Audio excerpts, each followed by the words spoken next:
Mientras que esperamos el minutito que queda, la gente que ya esté, que levante la mano, porque voy a pasar lista, entre comillas, durante estos 3, 4 primeros minutos, básicamente para tenerlo, para sacármelo de encima.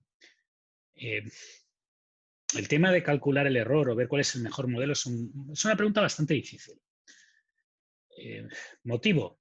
Pues porque hay bastantes formas de hacerla. Entonces, la primera forma que voy a explicar de hacerla es la que usaría o la que recomendaría un profesor de estadística o un profesor de data. ¿Sí? La idea es que tú tienes una serie de datos, un montón de observaciones. Entonces, tomas una parte importante, estos, y estos los usas para entrenar el modelo, para aprender.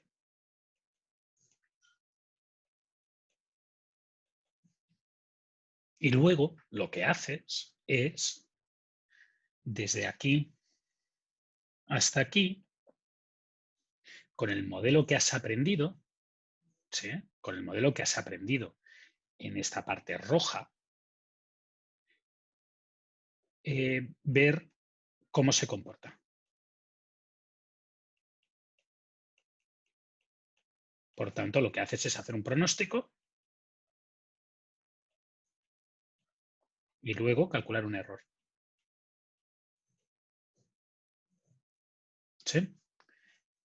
La gente que queda por conectar, si están conectados, que levanten la mano. Si no, voy a hacer la foto y voy a dar en la parte de pasar lista por concluida. Hay como 6 personas que en teoría, 5, que en teoría aparecen como conectadas, pero no lo están. Así que tienen 30 segundos para conectarse. El resto que no suban la mano, pues van a contar como si no existieran. Este es el modelo 1, que es el modelo que recomendaría un profesor de estadística. Y es el modelo que yo recomendaría en condiciones normales, si y solo si uno tiene suficientes datos. Pues el problema es que con los pronósticos no acostumbra a ser normal tener tantos datos. Acostumbra a ser normal que la cantidad de observaciones que hay es muy chiquita, sobre todo en ejemplos en clase. Entonces, lo que se hace normalmente cuando uno tiene pocos datos es esta segunda forma. Y esta segunda forma, tienes las observaciones. Ahora parece que la barra es más larga, pero es simplemente porque me ha salido más larga, lo siento. Y entonces lo que haces es, entrenas el modelo con estos datos, fijaros qué es lo que yo he llamado entrenar, y calculas un pronóstico para el dato siguiente. Luego, entrenas un modelo para estos datos y luego haces un pronóstico para el periodo siguiente. ¿Sí? Y así vas uno tras otro, uno tras otro, uno tras otro, uno tras otro, uno tras otro, uno tras otro. ¿Sí? Y al final calculas los errores de estos pronósticos.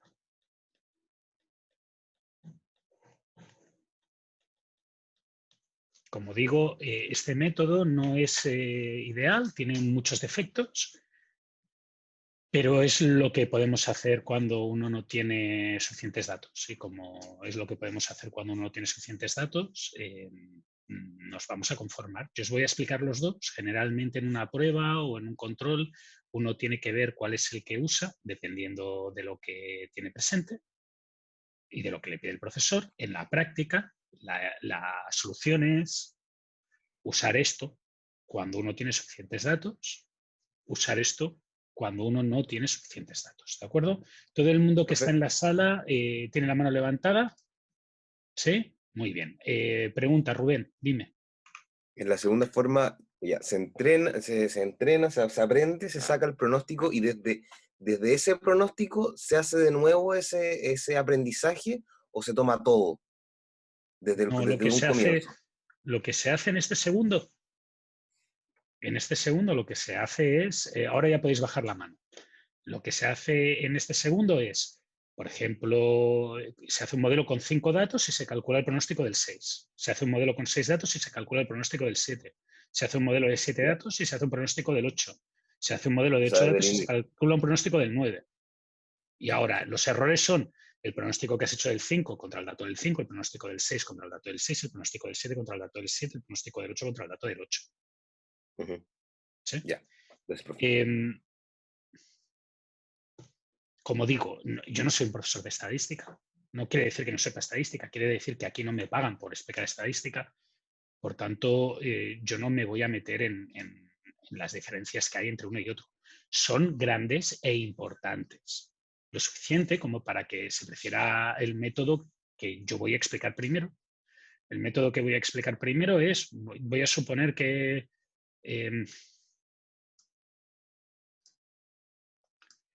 voy a dejar las 2 últimas semanas solamente, que son estas de aquí, para validar el modelo. ¿Sí? Y por tanto, como voy a dejar estas 2 últimas semanas solamente para validar el modelo, estos datos no los tengo que calcular, me tengo que quedar con esto. Y por tanto, mi modelo son las casillas que yo voy a colorear ahora de un color verdoso. ¿De acuerdo? Y ahora mi pronóstico, fijaros que todo lo anterior lo podría eliminar, no lo necesito ya, no necesito ni la alfa, ni la beta, ni la gamma, nada. Por tanto, si os fijáis, podría hacer esto de aquí, queda más claro, creo yo. Y ahora, para hacer este pronóstico, lo que voy a utilizar es la tau. Y esta tau que a alguno de vosotros le está costando tanto, sería un periodo para el futuro, 2 periodos para el futuro, 3 periodos para el futuro. Perdonad que parece que me tenga manía hoy el Excel. Hasta 14 periodos para el futuro. ¿Sí? Y ahora, para calcular este valor de aquí, que sería el pronóstico, sería nivel más una vez la tendencia multiplicado por la estacionalidad. ¿Y qué estacionalidad? Pues la del lunes. ¿Sí? Y esta fórmula la puedo arrastrar hasta el domingo. Si todo está bien. No lo he hecho bien porque el nivel y la tendencia es fijo, por tanto, le tendría que haber puesto el dólar. Y ahora que le he puesto el dólar, si los tiro hasta el domingo, pues estará bien.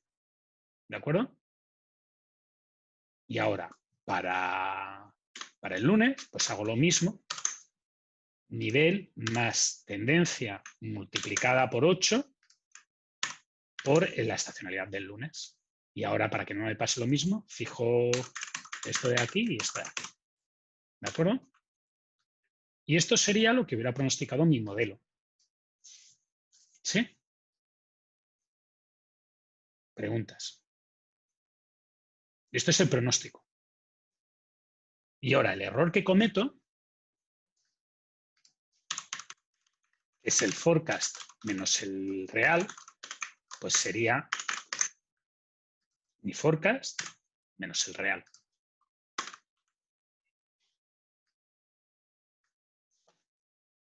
Y este error tiene valores positivos y valores negativos, lo cual es una ventaja o un inconveniente.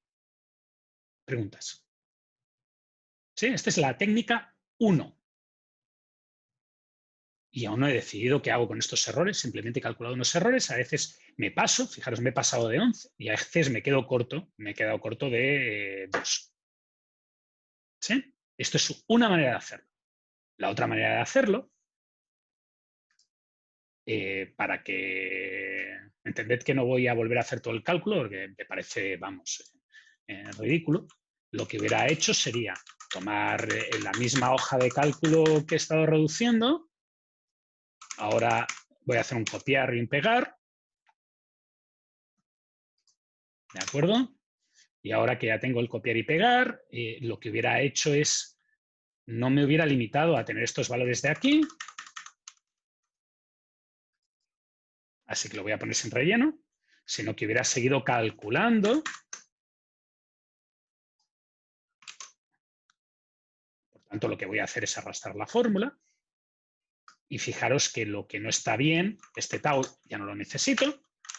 porque siempre calculo de un periodo para el periodo siguiente, y fijaros que esto de aquí lo tendría que volver a calcular.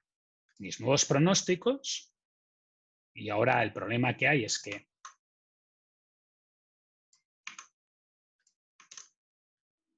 voy a poner este indicador aquí. Mis nuevos pronósticos pues serán nivel más tendencia multiplicado por la estacionalidad que tengo que poner, que será la del lunes, pues la de este lunes. ¿Sí? Y ahora, fijaros que cuando yo traslado la fórmula abajo, esta fórmula automáticamente me ha cambiado el nivel y la tendencia, ahora están en la casilla justo superior y la estacionalidad es un martes, ¿no? Pues está en el martes. Fijaros que está aquí, que es el martes. Y ahora puedo estirar la fórmula. Fijaros que ahora cada vez utilizo un dato nuevo. Por ejemplo, en este caso de aquí, pues estoy utilizando, a ver si me aparece la fórmula, quiero que se vean las casillas. Fijaros que es un domingo. Ay, no sé por qué este mando últimamente no hace las cosas como a mí me gustaría. Bueno, voy a intentar hacerlo así. Es un domingo, este valor procede de un domingo. ¿Sí? Por tanto, utiliza la estacionalidad del último domingo que he calculado, el del 20, pero el nivel y la tendencia utiliza el del sábado, porque el nivel y la tendencia aplican a todos los modelos, a absolutamente todos los periodos. ¿De acuerdo? La estacionalidad, pues la que toque. Y ahora, una vez hecho estos cálculos, que están aquí, pues lo que iría sería calcular el error y fijaros que tengo estos errores que son diferentes. ¿Sí? En realidad, en este modelo, utilizando esto, podría haber sido mejor, y en general yo aceptaría y consideraría que podría haber sido mejor, y que es lo que se tendría que haber hecho, si en vez de calcular el pronóstico y los errores de las 2 últimas semanas, hubierais calculado el pronóstico y los errores de absolutamente todos los días que uno tiene valor, que son muchos más. ¿De acuerdo? Lo único que por comodidad y porque no quiero poner tantísimos valores, porque la gente cuando ve muchos valores se confunde, me pongo aquí, me pongo solamente en estos. ¿Sí? Todo el mundo ha entendido que he calculado un error y que hay 2 maneras de calcularlo dependiendo de la situación en la que me encuentre. Una manera que es la correcta, técnicamente correcta, por motivos que debería de, digo, que os explicaron con anterioridad o que podríais consultar en un libro de estadística, que es la que he hecho aquí, la 1, y la manera B, que es la manera del pobre. Tienes pocas cosas y entonces reaprovechas. ¿Sí? Obviamente, en este caso yo ya tengo suficientes valores, ya tengo como 60 y tantos valores, 70 valores. Y a lo mejor podría permitirme hacer la manera del rico, que es lo que he hecho aquí. Pero muchas veces os encontráis con problemas que tienen 10 valores, 12 valores, 14 valores. Y entonces, para calcular el error hay que utilizar la técnica del pobre. ¿Preguntas? ¿No? Vale. Resulta que estos errores de aquí no se pueden sumar tal cual. ¿Y por qué no se pueden sumar tal cual? Porque hay positivos y negativos. Si yo se los sumo tal cual, pues se cancelarían. Entonces, me equivocaría más en un método que se ha equivocado una vez de 2 y una vez de 3 que en un método que se ha equivocado una vez de 1000 y otra vez de menos 1000. Por tanto, para eliminar este factor de negatividad y positividad, hay 2 factores, hay 2 maneras de hacerlo. La manera 1 es el valor absoluto, calcular el error absoluto, y la manera 2 es calcular el error cuadrático. ¿Sí? La manera de calcular el error absoluto es valor absoluto. La manera de calcular el error cuadrático es error cuadrático. ¿De acuerdo? Alguien me preguntó la semana pasada si podía hacer una raíz cuadrada. Y ya le contesto. Si haces una raíz cuadrada de un número negativo, te sale un número imaginario. Es un error imaginario. Absoluto, cuadrático. ¿Sí? Y ahora, fijaros que estos números, hay 14 números. Por tanto, normalmente lo que se hace es calcular un promedio, error absoluto promedio, y si me dejáis que lo escriba así, y el error cuadrático promedio. ¿Y cómo se calculan? Pues como el promedio de estos errores. Alguno de vosotros dirá, profe, en el control que mandó para casa pide el error de un valor. Es solamente un valor. ¿Tengo que calcular el promedio? Tienes que calcular pues un valor. Ya está. No te pide más. No te compliques la vida. Te pide uno, pues haz uno. ¿De acuerdo? Y ahora fijaros que te sale un error cuadrático, un error absoluto de 12,77 promedio y un error cuadrático promedio de 246,72. ¿Vale? A este error generalmente se le llama MAT. Y a este error normalmente se le llama MS. Y nos permite ver cómo de bueno o de malo es un modelo. Por ejemplo, el modelo que yo había propuesto al principio no era este que empezaba con alfa 0,1, beta 0,1 y gamma 0,1. Empezaba con este. ¿Sí? Y yo creo que aquí había puesto menos 0,5. ¿Sí? Vale. Vamos a ver qué error da este. Este modelo da un error de 11,81, que es menor. Por lo tanto, parece que es más bueno. Matías, Diego y Francisco en este orden. Matías.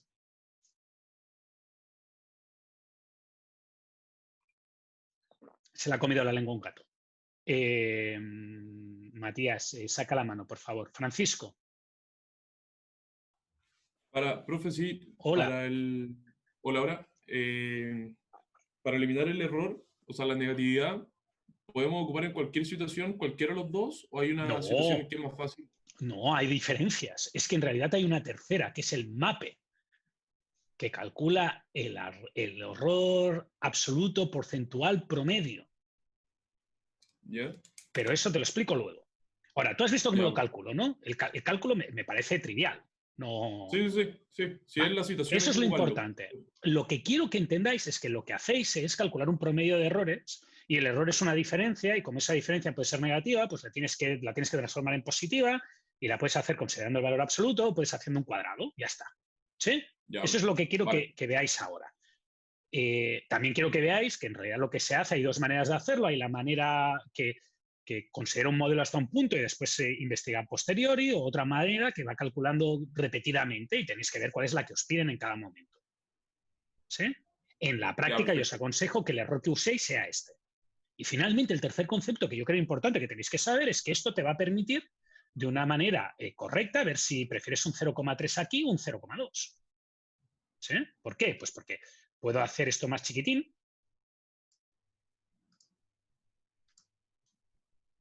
ponerme aquí y decir, bueno, ¿y ahora qué pasa si le pongo aquí un 0,2? Pues que el error aumenta, pues pondré un 0,3. ¿Sí? ¿Qué pasa si aquí pongo un Perfecto. Claro. 0,25? Pues que el ahorrar aumenta, pues no dejo un 0,2. ¿Sí? ¿Ha Sí, quedado profe, claro esta claro, parte? gracias. Súper. Y esto no lo voy a repetir para el otro porque me vais a entender que es lo mismo. ¿De acuerdo? Es lo mismo. Si lo hago aquí es lo mismo. Otra cosa importante de calcular el promedio es que yo este error de aquí de pronóstico lo he hecho con 14 valores. Pero yo este valor de pronóstico lo hubiera podido hacer con, ¿qué? ¿Con 50 valores? ¿Con 63 valores? Vale. Y si yo hubiera calculado el error con 63 valores, la suma me hubiera salido diferente. Me hubiera salido más grande, porque hay más valores. Entonces, para compensar esa diferencia, que uno tiene 14 y el otro tiene 63, calculas el promedio. Y ya está. ¿Sí? Muy bien. Ahora, lo que tengo que explicar, y eso estoy de acuerdo con vuestro compañero que me lo ha preguntado directamente, pero indirectamente, si queréis, es qué error utilizar en cada momento. Y para ello yo voy a poner 3 errores. Hay 3 errores que son los estándares. El error absoluto medio, que es este, que rectifica el error utilizando el valor absoluto. El error absoluto, el error cuadrático, que hace el cuadrado. Y este de aquí que calcula un porcentaje. ¿Sí? Así que voy a intentar explicar cada uno de los tres de la manera más fácil que se me ocurre a mí, que no quiere decir que sea fácil, es la que se me ocurre a mí. Podría haber otras mejores. ¿Cuándo se utiliza o cuándo utilizar el error absoluto medio y cuándo utilizar el error cuadrático medio? Alguno de vosotros me dirá, el error cuadrático medio, yo no entiendo por qué pone el cuadrado. Vosotros, sin saberlo seguramente, cuando habéis hecho cualquier método para calcular errores, habéis utilizado el error cuadrático medio. Vosotros ya habéis hecho regresiones lineales en estadística. La regresión lineal minimiza el error cuadrático medio. ¿De acuerdo? La idea del error cuadrático medio es no quiero equivocarme nunca de mucho.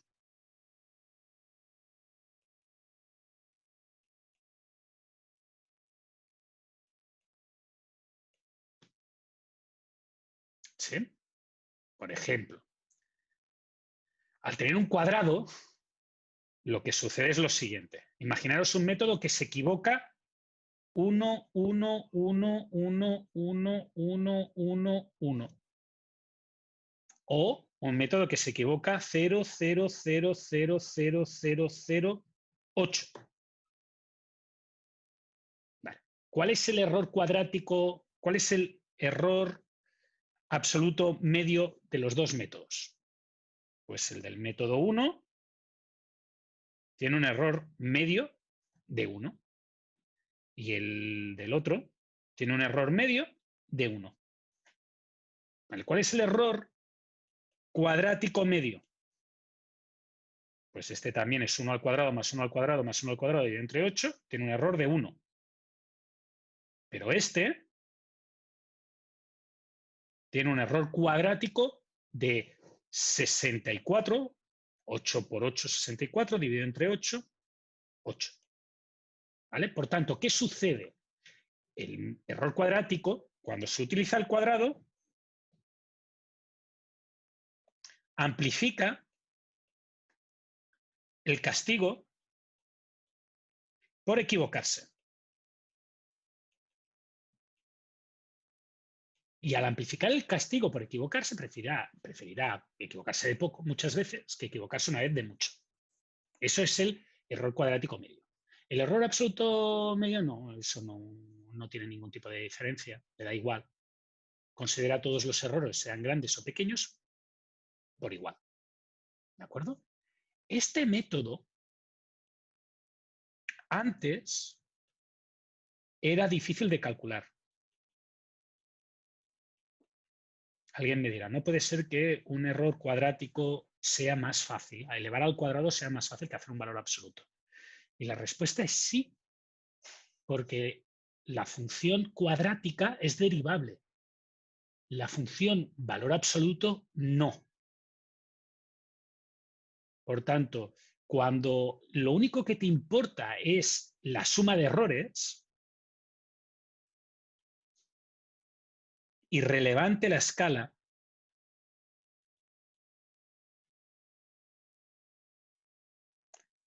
hay que usar el error absoluto medio. Cuando lo que te interesa es no equivocarte nunca de mucho, hay que utilizar el error cuadrático medio. ¿Sí? Y eso es una cosa que se obtiene por experiencia. ¿Qué me interesa? ¿Equivocarme un poco cada vez o me da igual y lo único que me interesa es sumar errores? Por ejemplo, en una tienda te puede interesar calcular todos los errores igual. Te da igual, porque en el fondo es dinero que pierdes. Sin embargo, para determinar una calidad de servicio o para determinar una disponibilidad, fallar de golpe con todo es una cosa muy grave. Por tanto, te interesa que los errores muy gordos se eleven al cuadrado. Eso asegurará un mejor servicio global. Para evitar errores muy gordos, es mejor tener un poquito de stock cada día o tener una falla de stock cada día que no tener una falla de stock brutal. ¿Sí? Y eso es la diferencia que hay entre el error cuadrático medio y el error absoluto medio. La parte positiva para vosotros, que estáis aquí en un curso de pregrado, es que Yo no os puedo preguntar esto tal cual, en general. Hay muy pocas preguntas que os pueda preguntar si es mejor error cuadrático medio el error o el error absoluto. Y por tanto, generalmente seguid la que yo os pida. En la práctica es muy importante. Y tenéis que pensar qué error os parece más grave. Equivocaros muchas veces un poquito o equivocaros una vez mucho. ¿Sí? Y dependiendo de la respuesta de esa pregunta, escoges MSE o MAT. Ahora, la última que me falta es la del error porcentual. Y para explicar la del error porcentual, yo siempre pongo el mismo ejemplo. Imagínate que tú estás calculando el error de ventas. Y tu producto era un producto que se vendía en un mall. Ahora ya nada se vende en los malls. Bueno, como mínimo aquí en Viña. En Santiago ya están abiertos y había cola la última vez. Volveremos a tener malls, seguro. Así que a aguantar. Eso es todo lo que podemos hacer. Vamos a la nueva normalidad. Error de ventas. Bueno, pues si un producto se vende mucho en el mall, normalmente tus ventas un lunes, imagínate, yo me imaginaría que mi pronóstico fuera pues 60, pero las ventas un sábado, mi pronóstico dijera 650. ¿Sí? Y ahora imagínate que mis ventas reales fueron 40 o 625. ¿De acuerdo? Y ahora, fijaros el error que hemos cometido. El error que hemos cometido aquí es 20 y el error que aquí hemos cometido es 25. ¿Sí? Sin embargo, todos estaríais de acuerdo conmigo que aquí se ha cometido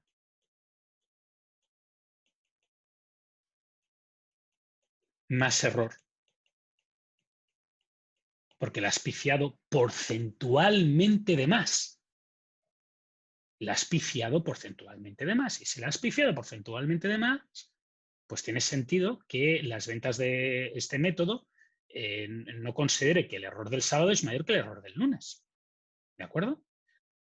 Cuando uno quiere rectificar los errores para tener en cuenta la escala, fijaros que si yo calculara lo que sale en la fórmula de abajo, lo que tendría para el valor 1 sería 20 dividido entre 60 por 100 y 25 dividido entre 650 por 100. Y claramente el valor de arriba es más alto que el valor de abajo. Si uno quiere rectificar esta disparidad de escala, lo que tendría que utilizar es el MAPE.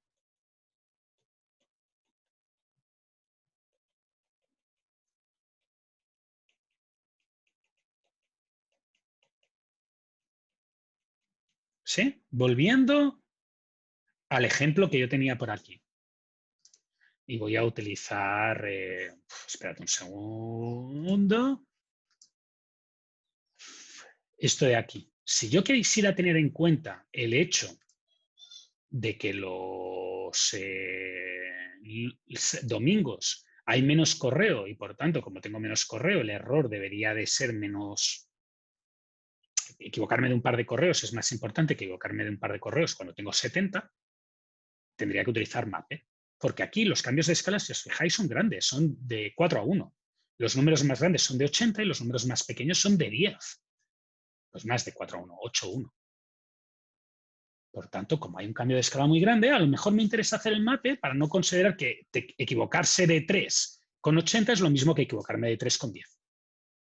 ¿Sí? Eso es cuando yo utilizaría MAPE. ¿De acuerdo? Por tanto, tienes error promedio absoluto, error cuadrático absoluto, error porcentual. El porcentaje de error absoluto. Y esos errores, al fin y al cabo, lo que te están diciendo es qué fórmula tienes que utilizar aquí para comparar. Yo he puesto 2. Podría haber puesto el MAPE también. Pero fijaros que no me va a representar un cambio trascendental, no me va a hacer ni más rico ni más pobre, ni creo que sea fundamental. ¿De acuerdo? Preguntas. ¿Queréis que haga una pequeña conclusión de esto? Porque también voy a acabar con el alisado triple, así que si no os oponéis, voy a hacer una pequeña conclusión de lo que he explicado durante esta hora y media. Y para ello tengo que poner el cacharrico, ese, ¿no? Conclusión.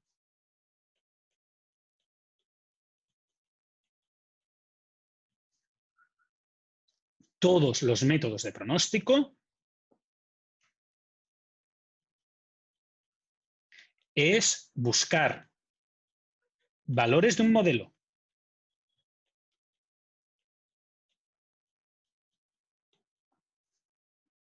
conclusión número 2. Cuando llegan valores o cuando llegan más datos, cambio los valores.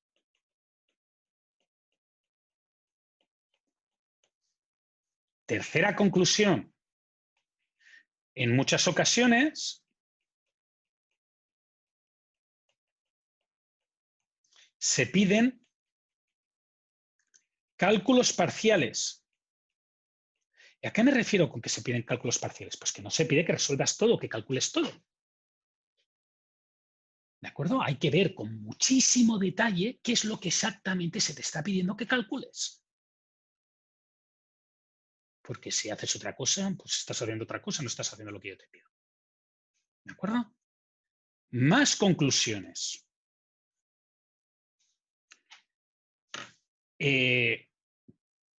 Para ver qué bien funciona un modelo,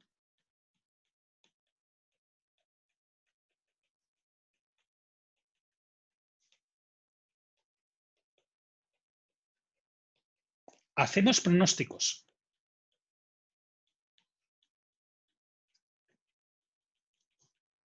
¿Vale?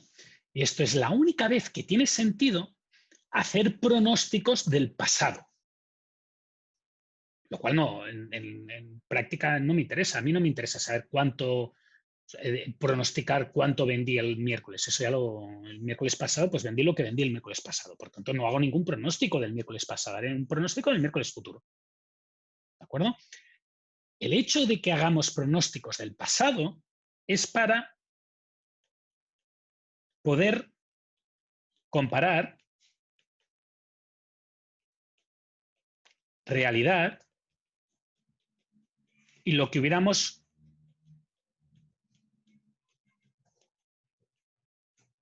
pronosticado. ¿Sí? Y esto es un error que me pasa a veces, hay algún alumno que lo hace.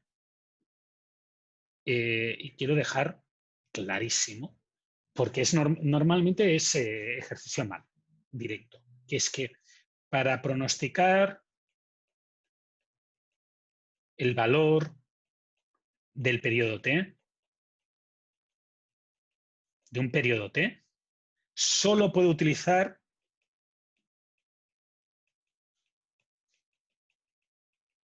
información hasta T-1. ¿Sí? O sea, no podéis utilizar para pronosticar las ventas del día de hoy, las ventas del día de hoy. Ni podéis utilizar para pronosticar las ventas del día de hoy, las ventas del día de mañana. ¿De acuerdo? Y eso es muy importante. Sé que parece una tontería, pero recordad que después llega el día del examen y la gente se pone nerviosa y dice tonterías.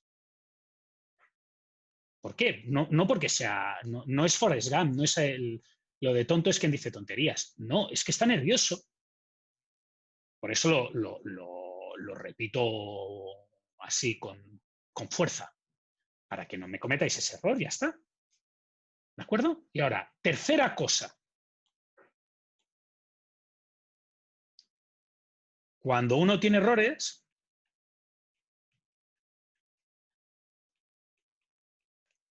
debe escoger o debe decidir qué es más crítico entre los errores que tiene.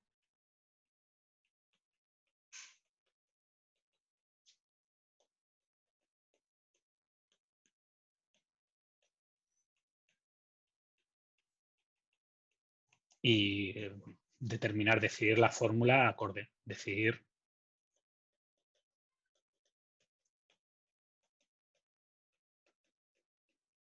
ya sea error cuadrático, ya sea error absoluto, me da igual la que toque. ¿Sí?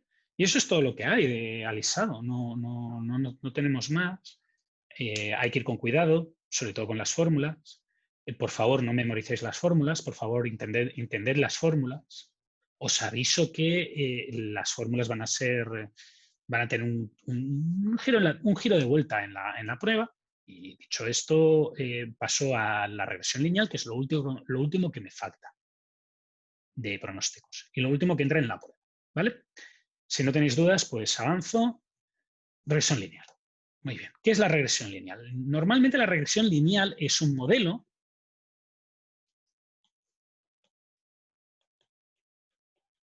que plantea una ecuación en la cual lo que tú intentas justificar es el valor observado es igual a una constante, que es la intersección con el eje, más una pendiente, que es el crecimiento, multiplicado por una variable independiente. Más el error. ¿Sí? Entonces, este error se presupone que cumple una ley normal de medida cero y varianza sigma cuadrado y bla, bla, bla, bla, bla. Y entonces lo que hace el método es optimizar este valor de aquí y este valor de aquí. ¿Qué era B, profe? Lo que minimiza el error. B de bacán, creo que sería, ¿no? En España normalmente se dice B de Barcelona o B de burro. Aquí supongo que se dice B de bacán. B alta. No, pero ¿qué era B? ¿Qué significaba eso? La pendiente. Pendiente. ¿Sí? Esto es una recta, pues es el término, el origen y la pendiente. ¿Sí? Y esto es una regresión. Esto, o sea, perdonad, cuarto de universidad, regresión, habéis hecho 1 o 2 cursos de estadística, esto lo sabéis seguro. Si no lo sabéis, tenéis que ir y quejaros. Y os lo digo de verdad, ¿eh? Si no sabéis qué es una regresión, id a pregrado y quejaros. Haced una solicitud al decano diciendo que cómo puede ser esto. Porque a mí me han dicho que sabéis qué es eso. ¿De acuerdo? Sé que tenéis problemas y por eso lo recuerdo. No, o sea, entiendo qué es lo que es. Este modelo es muy parecido a un modelo que habéis visto, que es el alisado doble. Es muy parecido.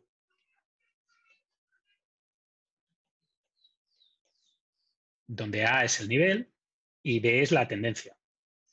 Pero aquí normalmente, en el caso de una regresión, normalmente la D se utiliza para la pendiente, o se llama pendiente, no se llama tendencia, y la A se le llama el término independiente de la recta o la intersección del eje.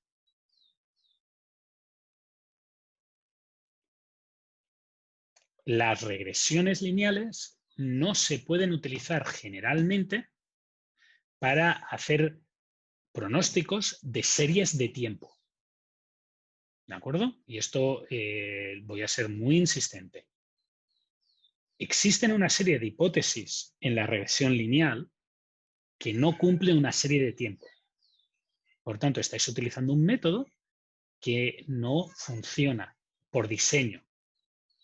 Os podéis salir y puede dar la casualidad de que funcione, pero el método por diseño está pensado basándose en una serie de cosas que la serie temporal no tiene. Sirve para otras cosas. La regresión lineal sirve para otras cosas.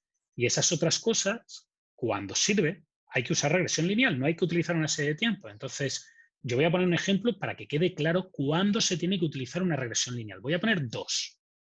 ¿Sí? El primer ejemplo es este, que es un ejemplo de un profesor de Santiago, en el cual lo que se hace es determinar el resultado promedio de un equipo de fútbol basándose en el sueldo de los jugadores. Por tanto, un equipo que paga mucho a los jugadores normalmente es porque tienen muy buenos jugadores, porque cobran mucha plata. Hay jugadores que no, hay jugadores que cobran mucha plata y que son unos paquetes. Pero generalmente cuando le pagas muy bien a un jugador es porque es bueno. ¿Sí? Y por tanto, en el eje X, la variable explicada, mi modelo Y A más B por X, la X es el sueldo de los jugadores.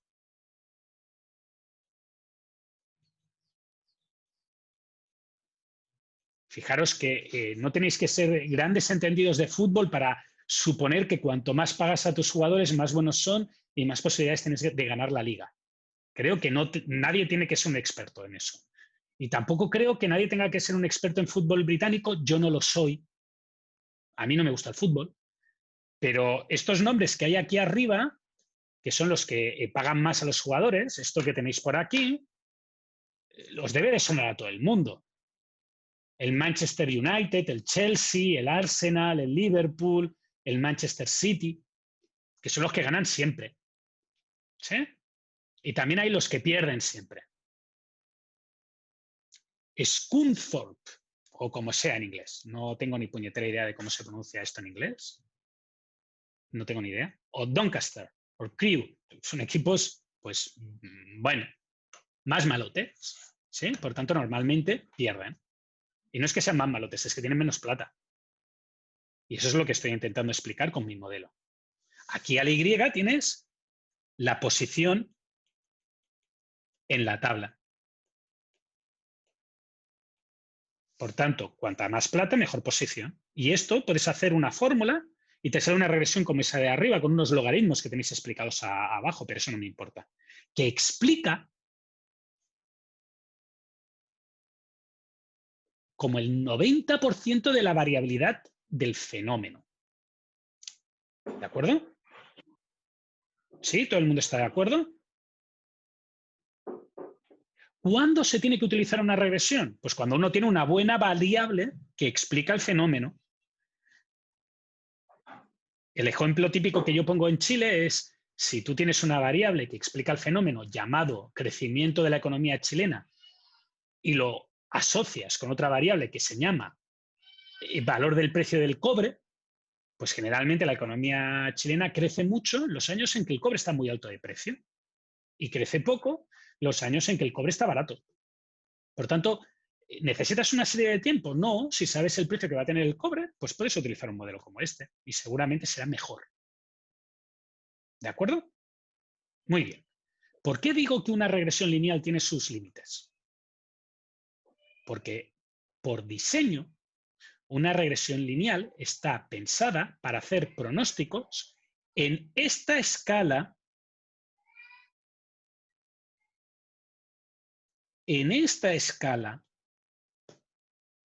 de plata. ¿De acuerdo? Así que si ahora viene un equipo y se gasta 20 veces lo que se gasta el resto de equipos, no tengo información para saber qué es lo que va a pasar con él. Puede ser que le vaya muy bien, puede ser que le vaya muy mal. ¿Sí? El año pasado, el semestre pasado, alguno de vuestros compañeros, yo no lo dije porque no quiero herir las sensibilidades de nadie, sería como ahora que me pusiera a hablar de partidos de la Chile, la Católica y demás. Ya una vez hablé sobre el fútbol europeo y el fútbol americano, sudamericano en un curso y me bajaron 4 puntos el promedio por dar mi opinión sobre el fútbol de selecciones. Así que me voy a callar. Pero todos los alumnos pusieron un ejemplo de un equipo de fútbol que se gasta 800 miles de millones de dólares, de la Liga Francesa, que no gana nunca la Copa de Europa. ¿Y por qué no gana nunca la Copa de Europa? Porque el hecho de que tú pagues o que te pongas valores tan fuera del sistema no implica que puedas deducir cuál va a ser tu comportamiento basándose en los gastos de otros equipos que están en un rango de valores concreto. ¿De acuerdo? Por tanto, como digo, no podéis hacer pronósticos fuera de zona. Y si pensáis en una serie de tiempo, un pronóstico de una serie de tiempo siempre es fuera de zona, Tú tienes datos hasta hoy y quieres saber cosas del futuro. Y el futuro no está dentro de la zona de valores de los que tienes datos. ¿De acuerdo? Por tanto, ¿cuándo usar una regresión lineal? Cuando toca. Cuando el modelo es un modelo de regresión lineal, cuando veis que estáis explicando una variable a partir de otra o una variable a partir de muchas otras. Preguntas, comentarios. ¿Ha quedado claro lo de la regresión lineal? ¿Sí? Muy bien. Me queda explicar o que veáis una regresión lineal en la computadora conmigo. Hay unas fórmulas súper complejas. Entendedme que no quiera explicaros unas fórmulas súper complejas porque yo no las he utilizado como desde... Bueno, yo he hecho muchas regresiones en mi vida por motivos variados, pero os prometo que a mano hice las que me obligaron cuando estuve en la universidad como alumno. Y a la primera que pude hacerlas con una computadora, pues las hice con una computadora. Entonces, es completamente injustificable que os la explique de otra manera. ¿De acuerdo? Así que voy a utilizar el Excel para hacerlo. Y ahora lo que quiero justificar es que, fijaros en esto de aquí, son unos datos de unos meses, de una guagua, de un bebé, y aquí tienes la altura del bebé. Por tanto, fijaros que lo que a ti te interesaría es saber qué altura tiene que tener un bebé en promedio basándose en los años de vida que tiene, los meses de vida que tiene. ¿De acuerdo? Y este modelo va a ser un modelo en el cual lo que dice es que la altura es una constante, una A, más B multiplicada por el número de meses. Todos estaréis de acuerdo conmigo que esto tiene lógica.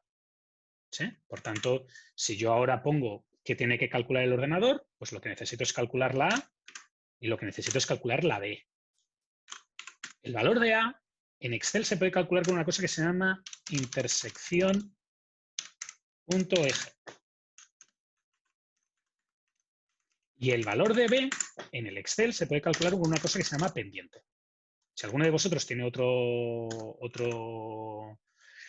programa de hoja de cálculo, pues la fórmula será otra. La intersección eje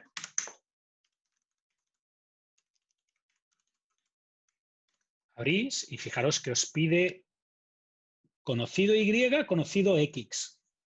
Por tanto, voy a poner el conocido Y y voy a poner el conocido X. Y para la pendiente, también me pide lo mismo, pendiente. Conocido Y, conocido X. Bueno, pues nada, conocido Y, este de aquí. Conocido X, este de aquí. ¿Sí?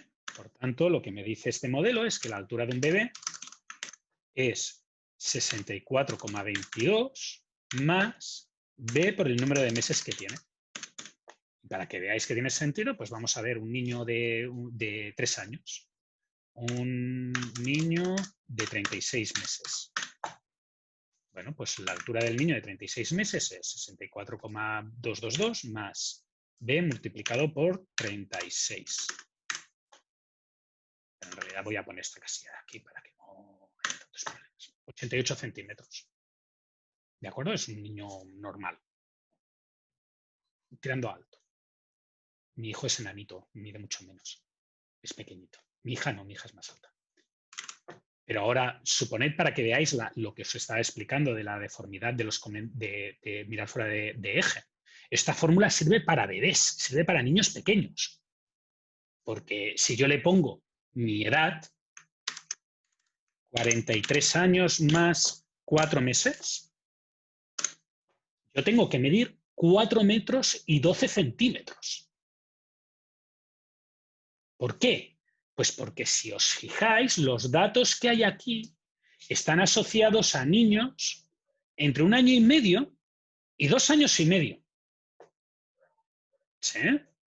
Entonces, como está asociado a niños entre 1 año y medio y 2 años y medio, lo normal es que yo lo utilice para hacer pronósticos de la altura de niños entre 1 año y medio y 2 años y medio. Si me queréis, mira, 3, 3 y medio, 4. Pero no de 20. ¿Todo el mundo está de acuerdo conmigo? ¿Sí? ¿No? ¿Preguntas? No hay mucho más. La regresión, no voy a explicar nada de planificación, me voy a quedar aquí. Esto va a ser el temario de la prueba, tema 1, tema 2. La semana que viene tengo que explicar tema 3 porque vamos un poco retrasadillos, como siempre, yo hablo mucho.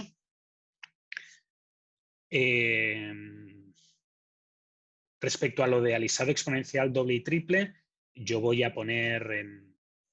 dar más temario, voy a poner un vídeo para que os lo veáis con la solución de los controles que hemos hecho antes, por si lo queréis ver. Si no, no importa porque es temario que ya he hecho en clase. Esta parte de aquí es algo que simplemente es un refuerzo de algo que ya habéis hecho con anterioridad en otro curso.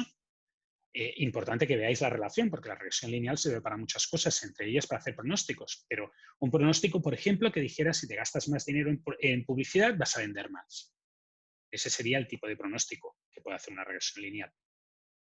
No ningún otro tipo de pronóstico. No puede hacer un pronóstico en que pongas una serie de tiempo. ¿De acuerdo? Y eso sería todo. Lo único que me queda por hoy, como siempre, es el control. Entonces, para que veamos el control, os lo voy a poner. Este es el grupo de Santiago, por tanto, no. Este es el grupo de Viña. Recordad que ya os debo de haber activado el enlace, por si alguno de vosotros ha perdido la zona para poner el enlace del control largo. Aquí lo podéis poner. Tenéis, a partir de ahora, visible el control 7, el enunciado del control 7 y el sitio donde tenéis que dejar el control 7, la respuesta del control 7. ¿Sí? Para aquellos de vosotros que aún tengan algunas dudas de cómo se hace el control, voy a mirar los números y voy a ver el control que os ha tocado a vosotros, que es este de aquí. Fijaros que tenéis unas observaciones con una población en miles y unas ventas en miles.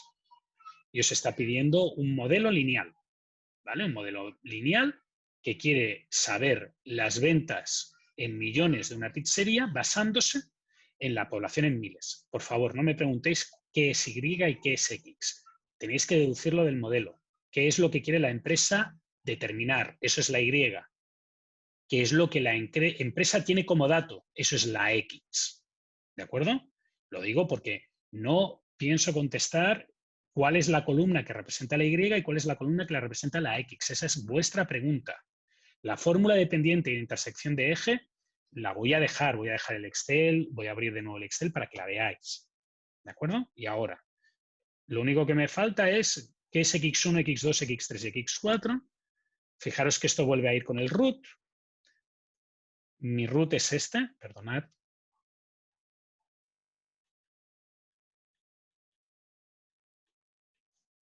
Por tanto, los valores que tengo que poner es X1 es 20, X2 es 4,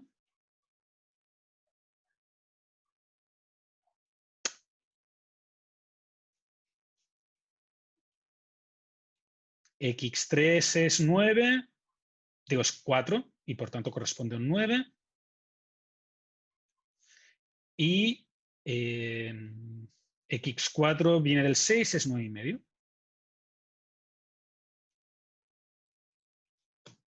¿De acuerdo? Extraéis los valores y os vais aquí al Excel, construís vuestro modelo y resolvéis el problema. ¿De acuerdo? Lo que os pide es, pues eso, el valor de A y el valor de B, el valor de la pendiente, de la tendencia, si queréis usar el término de pronósticos, y el término libre, este valor de aquí, que corresponde al valor en el que cruzaría con X igual a 0 el eje Y. ¿De acuerdo? ¿Preguntas? ¿No hay preguntas? Bueno, pues tenéis hasta las 2:10 para contestar el ejercicio. Yo creo que este ejercicio da tiempo suficiente en estos 15 minutos para pasar los datos del PDF al Excel y para contestar las dos preguntas que os hacen. ¿Vale?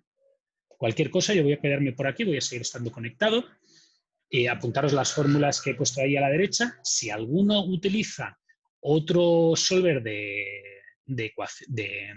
otro Excel, LibreOffice, GNumeric, el que sea, va a tener que buscar su ecuación, va a tener que ver cómo consigue esa ecuación. ¿Vale?